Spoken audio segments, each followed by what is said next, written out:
ഇന്നത്തെ ഈ വീഡിയോയിൽ കാണിക്കാൻ പോകുന്നത് എൻ്റെ ഉമ്മാൻ്റെ കുറച്ച് കൃഷിയാണ് കേട്ടോ. അങ്ങനെ ഒരുപാട് കൃഷിയൊന്നുമില്ല, കുറച്ച്. അപ്പോൾ അത് ഞാൻ നിങ്ങൾക്ക് കാണിച്ചു തരാമെന്ന് വിചാരിച്ചു. അപ്പോൾ ഇത് മധുരക്കിഴങ്ങാണ് കേട്ടോ. മധുരക്കിഴങ്ങ് ഇപ്പോൾ നട്ടിട്ട് ഒരു മാസമായിട്ടുണ്ട്. അത്യാവശ്യം നല്ല ഗ്രോത്ത് ഉണ്ട്. അതുപോലെ തന്നെ ഒരു 10 തൈ കപ്പ ഉണ്ട്. കപ്പ ഇപ്പോൾ 2 ആഴ്ച ആയിട്ടുള്ളൂ നട്ടിട്ട്. അതും നല്ല പോലെ വളർന്ന് വന്നിട്ടുണ്ട്. അതിൻ്റെ ഇടയിൽ ഇങ്ങനെ പയർ വിത്ത് നട്ടിട്ടുണ്ടായിരുന്നു കേട്ടോ. അത് ജസ്റ്റ് മുളച്ച് വന്നിട്ടുണ്ട്.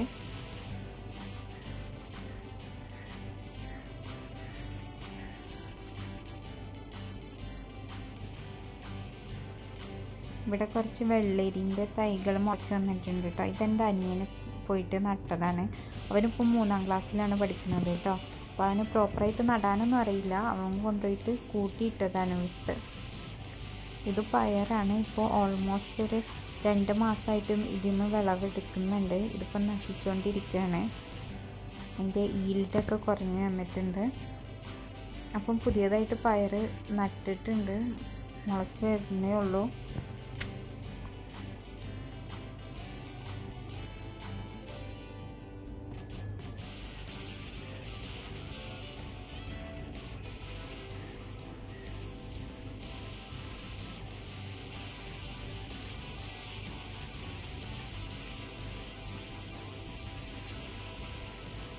ഇത് മത്തനാണ് കേട്ടോ. നല്ല പോലെ വളർന്ന് വന്നിട്ടുണ്ട്. നല്ല ഹെൽത്തി ആയിട്ടുള്ള പ്ലാന്റാണ് കേട്ടോ. ഇതിലിപ്പോൾ ഫ്ലവറിങ് ജസ്റ്റ് തുടങ്ങിയിട്ടേ ഉള്ളൂ. ഇതുവരെ കായ പിടിച്ചിട്ടില്ല.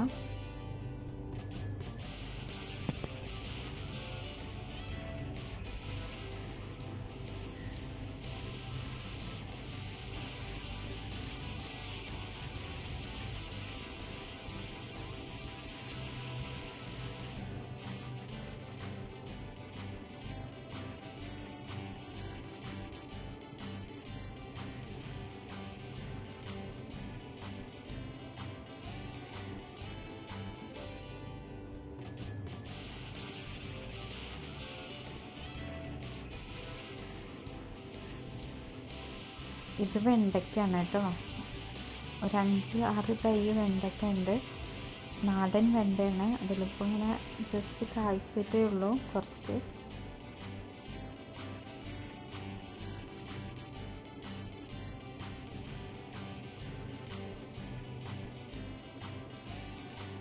ഇത് പാവയ്ക്കാണ് കേട്ടോ. ഇതിൽ നിന്ന് ഒരുപാട് പാവയ്ക്കൊക്കെ കിട്ടിയതാണ്. ഇപ്പോൾ അത് നശിച്ചു പോയിട്ടുണ്ട്. അപ്പം പുതിയതായിട്ട് തൈ നട്ടതാണ്. ഇത് ചീരയാണ് കേട്ടോ. വിത്തിന് വേണ്ടിയിട്ട് അങ്ങനെ വെച്ചതാണ്. ഇതുവരെ അത് വിളവെടുത്തിട്ടില്ല. വിത്തുണ്ടാവാൻ വേണ്ടിയിട്ട് അങ്ങനെ വെച്ചതാണ്. അപ്പോൾ അതിൽ നിന്ന് കുറച്ച് വിത്തെടുത്ത് നട്ടതാണ്. ഈ ചെറിയ തൈകൾ കാണുന്നത് മുളച്ച് വന്നിട്ടുണ്ട് കേട്ടോ.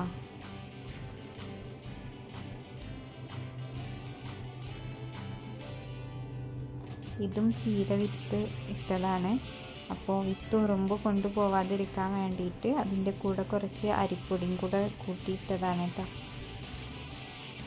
ഇത് കുമ്പളങ്ങൻ്റെ തൈയാണ്.